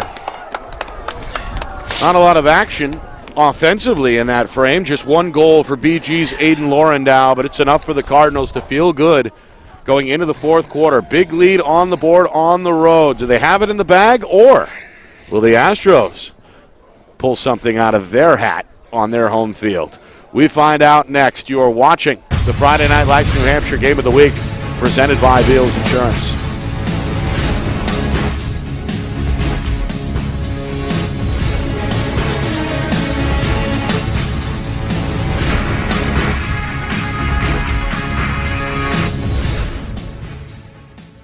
Our broadcast today, as it always is brought to you by Beals Insurance Agency, with locations now in both Bedford and Londonderry. Whether you need home, auto, or business insurance, Beals Insurance will get you both the price and quality coverage that's right for you. Just call 603-471-9999 or visit BealsInsurance.com to request a free quote and start saving money today. Again, that's BealsInsurance.com. All right, back here in Derry, a 9-2 BG lead through three quarters. Nick Anastas, Roger Brown with you on a cold and windy night here in Derry. BG looking to stay unbeaten, hoping for their second victory over the Astros this week and a chance to improve to 4-0. BG has never trailed in this one. They led 4-0 after one, 8-2 at halftime. Aiden Laurendow made it 9-2 early in the third quarter, and Roger Howe, that is where we are as we look towards the final 12 minutes of regulation. Yeah, three things that I'm going to remember from this game. Number one, how sloppy Pinkerton has been with the ball, which is a very, very perplexing thing for me. Number two, the amount of penalties. Yeah, a lot of penalties in this game, and that certainly was not expected. And it's not just heavy on one team or the other. The third thing is just how well BG has played on defense. They've had, you mentioned it on Sunday morning with Coach Cameron, back when Kyle Carrasquez and Bob Fahey played. They had some years where they were really, really dominant on defense. That hasn't been normally the case. They haven't made their bones on that, but maybe tonight might be the break. They've got a big defense, a very big defense. They have. They've limited the amount of shots, certainly the amount of quality shots, but the amount of shots overall from the Astros. And it shows on the scoreboard, only 2 goals allowed. Backdoor, good play out of the goaltender. Now make something out of this. Come on, Astros. With an aggressive play to break up the shot on the doorstep. Ground ball ensues all the way to midfield. And I think it's, out of bounds, back over to BG. Got kicked out. Great play there by the goalie. Yeah, that's again, LeBlanc. Tyler LeBlanc, the sophomore, he did not play in the first half. And he, Roger, has only allowed one, which came again less than 2 minutes into the second half. Yeah. Now he's got the sun in his face. This could be interesting to see how BG starts working their offense. Yeah, the sun's been in and out. Good talk by LeBlanc. Bounce pass taken away. No. And Kyle Zern read that well. Lofts a pass over the top to spark the break. This is Aiden Price, senior attackman on the clear. They need a good possession. Jackson Morissette going to pump the brakes. Hand it over to Spellman. And now Coach Gaudreau employing the operational directions from the sideline here. Yeah, we need to see something from Joey Gallo here tonight too. We haven't called his name at all tonight, and he's been really non-existent out there. It's Gallo, 14 in white. Hunter Druin has been quiet as well. The Colgate commit. Oh, nice pick. Looking for his first goal. The only two Pinkerton have scored came in the second quarter from Uber and Barboni. Oh, nice. That one far side, scooped up by Michael Kiley. Connerty has looked good tonight in net for BG as well. No problem for Sullivan. Across midfield, still coming. And a reverse at the top of the box, but lost it, couldn't find it. There we go. Taken away by Dustin of Pinkerton. Good check.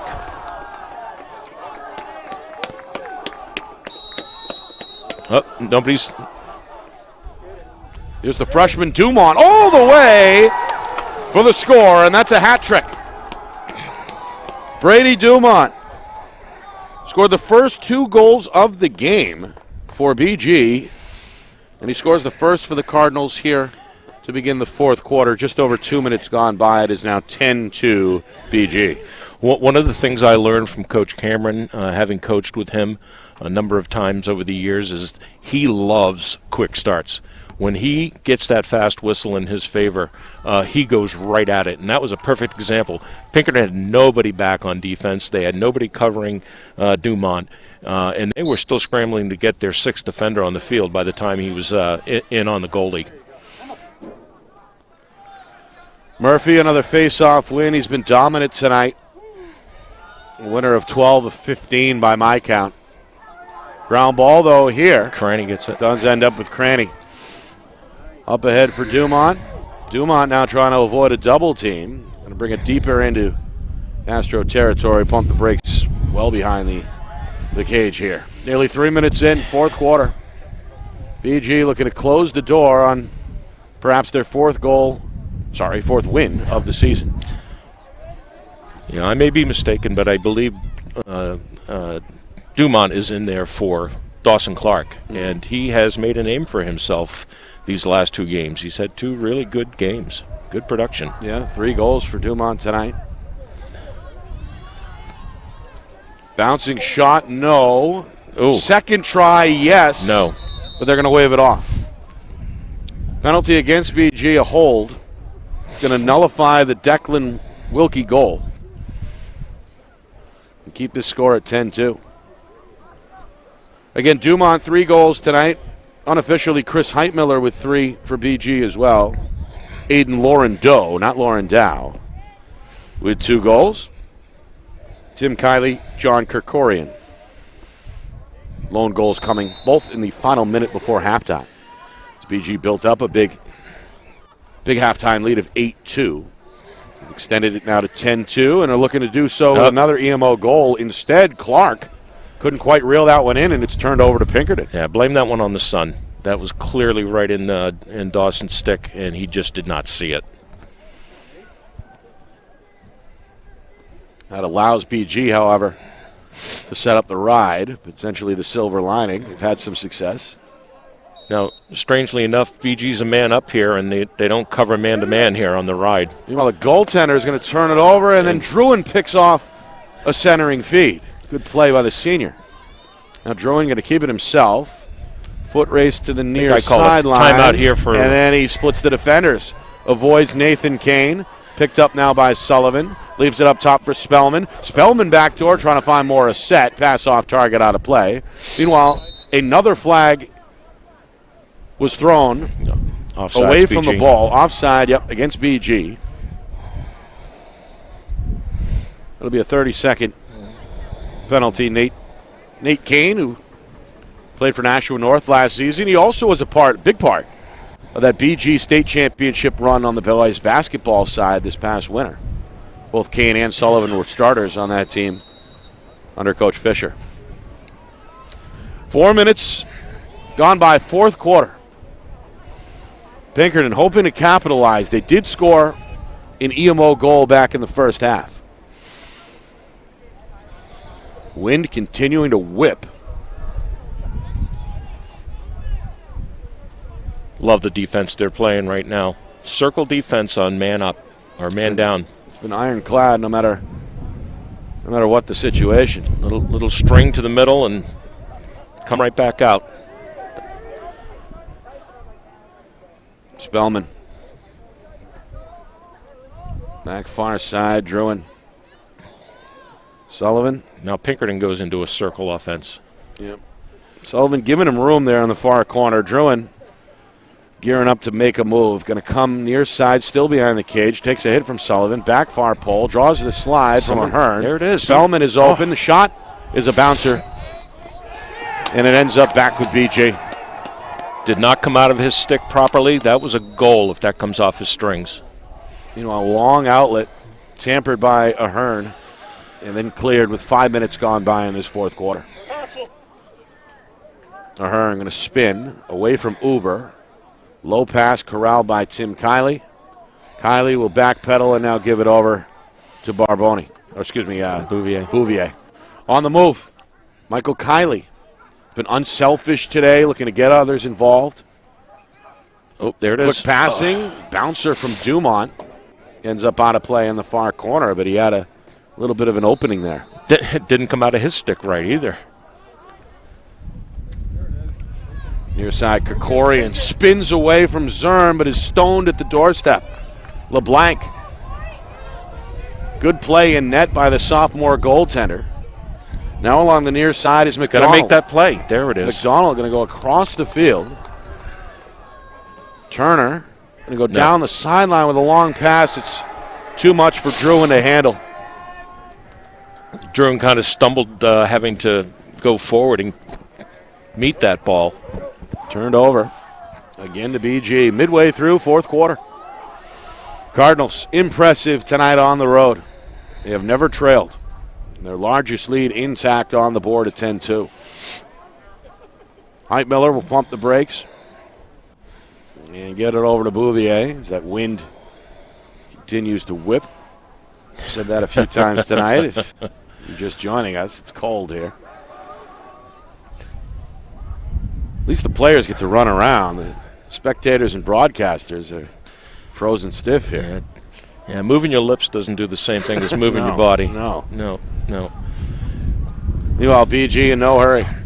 Yeah, watch for the 5-minute mark here. That's traditionally when Coach Cameron starts to make changes, bring in the second and third liners. Good pick. That's Dustin on the interception. There we go. Bounce pass at the sideline for the clear. Barboni absorbs a check and now spins away from Sullivan. Going to come down the near side. We hit the 5-minute mark. Pinkerton trying to end things on a high note.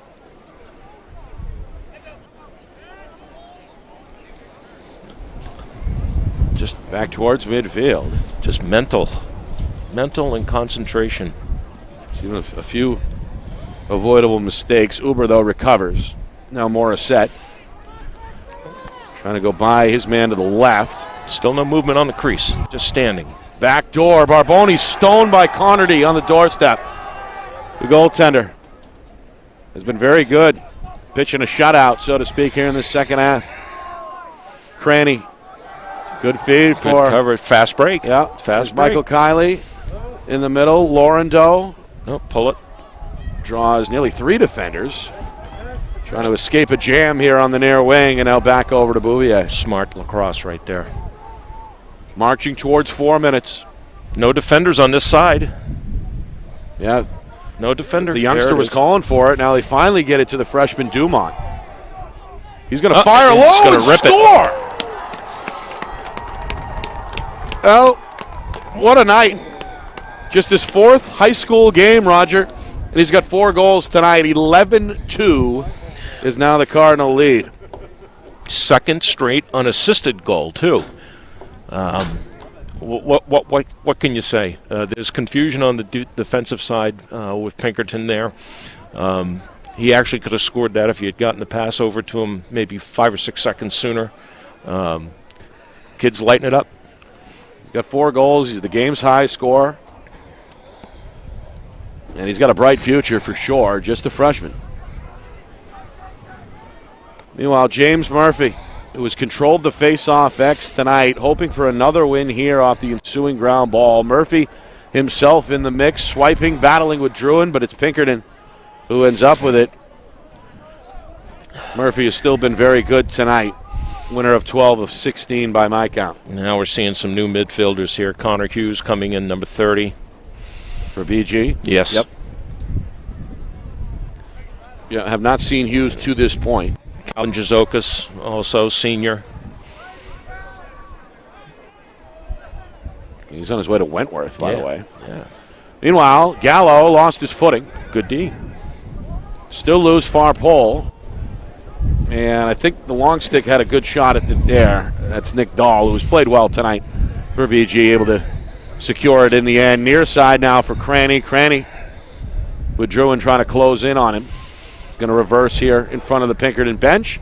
Fire a pass high to Ahern, far side, and Coach Cameron's going to call for time here. Yeah, look for wholesale changes here.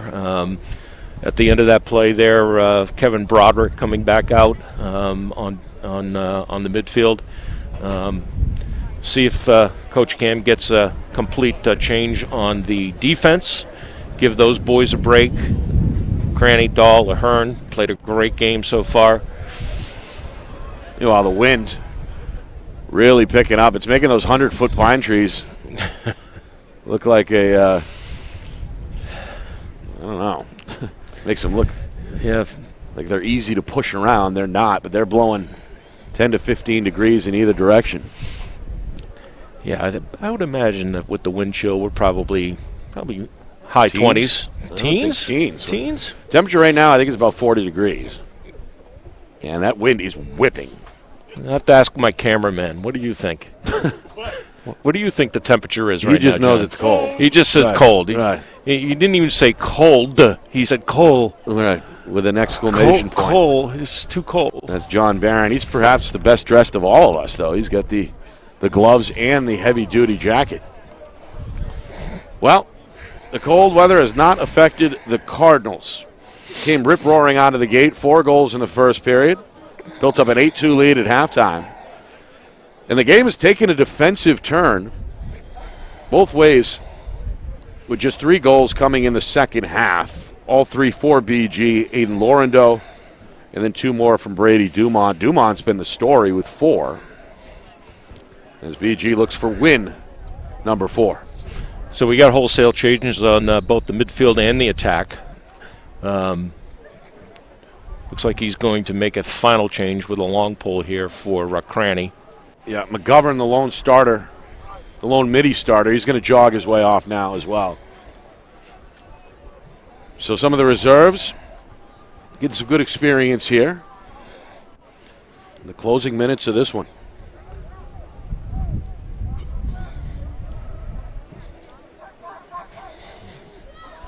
Let's see what these guys can do. Let them get their feet wet. Yeah, they're working it. They're moving it. They are. Just as good as the first unit.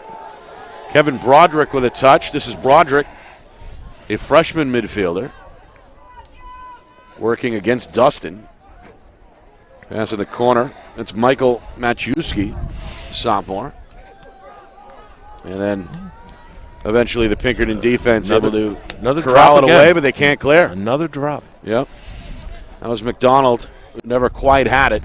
Nope, that's going to be a cross. Ooh. Meanwhile, Maciuszewski is surrounded by white jerseys. That is loose on the turf and scooped up by Pinkerton. Final 90 seconds. Astros hoping for a second half goal before this one is in the books. Yeah, this is one of the reasons why Coach Cameron has such a large roster. Goal. That's Shot? a goal. Goal Is it? and a penalty. I think it's a goal. Well, flag flies. Still no official signal. It should be a goal and a push, and it should be waved off. It's going to stop the clock with 1:12. And let's see. Not quite sure who got that. Was it Hunter Druin? It must have been Hunter. He's down low. I couldn't tell, to be honest, Roger. It was Yeah. a house party down there along the far pole. Let's see what we got here. They're going to call. They're going to. The Astro fans aren't happy.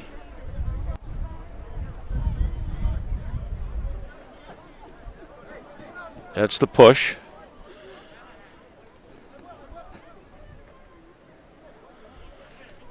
Tim McCaffrey, experienced NHIAA ref. He does collegiate. He does Division I. Yeah, he's one of the best of the best. Absolutely. They got a push on Colin Rourke, the sophomore defender for BG, and then Hunter Druin also down on one knee in the Pinkerton box. He's visibly upset because they're not going to count the goal, which potentially could have been something for Pinkerton to rally around. And, well, for Druin personally, I think he would have been given credit with that goal. Meanwhile, the officials have been busy, as we've talked about, Roger. A lot of penalties both ways tonight. Two big rivals, second meeting of the week. Maybe not as unexpected when you look at it in that light. Yeah, it just it's a physical game, and these two teams don't like each other. I mean, I'm sure they respect each other and know each other off the field, but when it's time to play your rival, sometimes things can get physical, and perhaps the penalties are a reflection of that. Yeah, at least to some degree. I think they called Hunter Druin for a push as well, but I'm sure that there was some emotion behind that. Minute remaining. BG, they've never trailed. They've looked good tonight. They're widely considered as the favorites in Division I. Quick note, Turn it over here. Matt Piker in the net for the Cardinals. Yep, that'll be the end of Zach Connerty's day. The sophomore, pretty good. A second-half shutout. Only allowed 2 overall. Missed ground ball. Yeah, somebody went flying over there. I think that's more set. Yep. Quick restart by the Cardinals. Down to 30 seconds. And you can hear the BG players on the sidelines. They were really engaged, energetic all night. Sometimes that can give the guys on the field in the game a lift. It's like an all shot stop there. All freshman lineup there, Nick. All freshmen. Some youngsters in there. Final 10 seconds. Scooped up at midfield. This is Turner. Good luck. Turner up ahead for Druin. Pass just off target. We'll stop the clock with less than a second to go, and this one is just about in the books. And as BG, they came out. They got it done at the face-off X, Roger. They established an early lead from the get-go. They built up a sizable halftime lead and then really put the clamps on in the second half, shutting out BG after halftime and coming away with an 11-2 dominant road win to improve to 4-0. Impressive. I think they looked better tonight than they did on Tuesday night. Yeah. They got out to I think it was a 9-1 lead at the half on Tuesday. Right. Yep. And even though they didn't quite top what they scored on Tuesday night, to me they just looked a lot sharper tonight. I don't know whether this contradicts what I said at the beginning of the game about the temperature, the elements. Pinkerton just did not look sharp tonight, which is it's a huge surprise to me. Coach Godrow's got some work to do with these boys. They can be competitive. They had moments where they looked really, really good. Right. Their one-man up goal there they had that looked very good. But they're not in BG's class right now. And it's a shame that BG can't play out of state, because I'd really like to see them play, a defense like they played tonight against a quality team down in Mass. All right, we'll take a quick break, come back, wrap this one up. There's an out-of-town look at some scores coming up, as well as a full recap of this one in just a moment. You're watching the Friday Night Lights New Hampshire Game of the Week, presented by Beals Insurance. Our broadcast today, as it always is brought to you by Beals Insurance Agency, with locations now in both Bedford and Londonderry. Whether you need home, auto, or business insurance, Beals Insurance will get you both the price and quality coverage that's right for you. Just call 603-471-9999 or visit BealsInsurance.com to request a free quote and start saving money today. Again, that's BealsInsurance.com. The New Hampshire Tomahawks promote the highest level of club lacrosse competition, not just in the state, but in the country. Looking to get recruited? Director Chris Cameron keeps an open dialogue with the nation's top college lacrosse coaches. Over 400 New Hampshire Tomahawks alumni have played at the college level, including the ACC, Big East, Big Ten, Ivy, NESCAC, NE10, and more. New Hampshire Tomahawks coaching staff has over 100 coaches, including current high school, varsity, and college coaches. The Tomahawks offer training for players of all ages, clinics, camps, and leagues, along with spring, summer, and fall elite teams. So play with the best. The New Hampshire Tomahawks, showcase and development for college lacrosse. Visit NewHampshireTomahawks.com and girls.nhtomahawks.com. Is your company interested in showcasing your brand to thousands of high school sports fans across New Hampshire? If not, why not? And if so, let's go. Friday Night Lights New Hampshire is seeking sponsorship partners. It's the perfect way for your company to get out in front of the moms and dads who make up our community. Help us help you, and we can grow together. If you're interested in partnering with Friday Night Lights New Hampshire, then email us at fnlnhmedia@gmail.com. That's fnlnhmedia@gmail.com. Join our team today.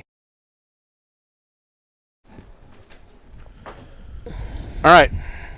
This one was all BG from the get-go as the Cardinals came out and scored the first 4 goals of the game, led 4-0 after one. Brady Dumont with 2, Chris Heitmiller with 2. Then Pinkerton came alive in the first minute of the second quarter. They got on the board with a Michael Uber strike that made it 4-1. Unfortunately, that's as close as Pinkerton would get the rest of the way, as the Astros did score one more time in that second quarter on the extra man opportunity.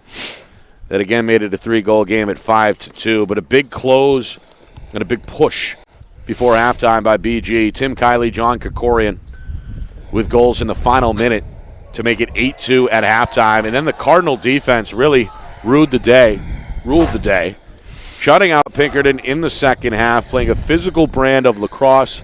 Goals from Aiden Laurendo, Brady Dumont, and Brady Dumont closed out this one at 11-2. Dumont, the freshman, with 4 goals, the game's high score, as BG Roger Howe improves to 4-0 on this young season. Yeah, I don't see anything stopping them at this point. As we just talked about briefly, to my knowledge, they have not yet scheduled anything out of state. So that's the stiffest competition they're going to see for the remainder of the season, with the exception of perhaps Exeter and Bedford. If Bedford can rise to the occasion. Exeter's look scary early. Exeter's look scary early. As you mentioned, Clark and Holly, amongst others on that team, are going to be a force to be reckoned with for them. We could be here. We could be at Stellos. A few weeks from now, and we could be calling a very similar game with BG, but I see them running the table, as it stands right now. Right. They've got Nashua South coming up. They've got Concord coming up.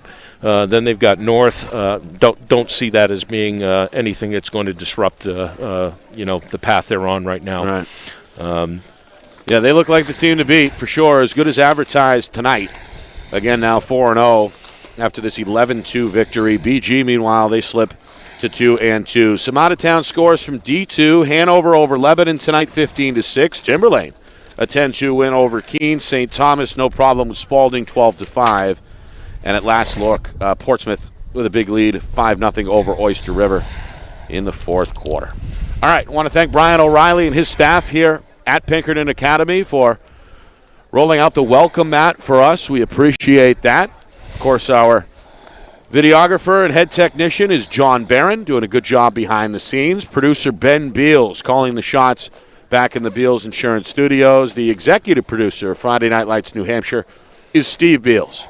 For my partner, Roger Howe, my name is Nick Anastas saying so long. Final score, final time, Bishop Guertin 11, Pinkerton 2. This has been a presentation of the Friday Night Lights New Hampshire Game of the Week presented by Beals Insurance.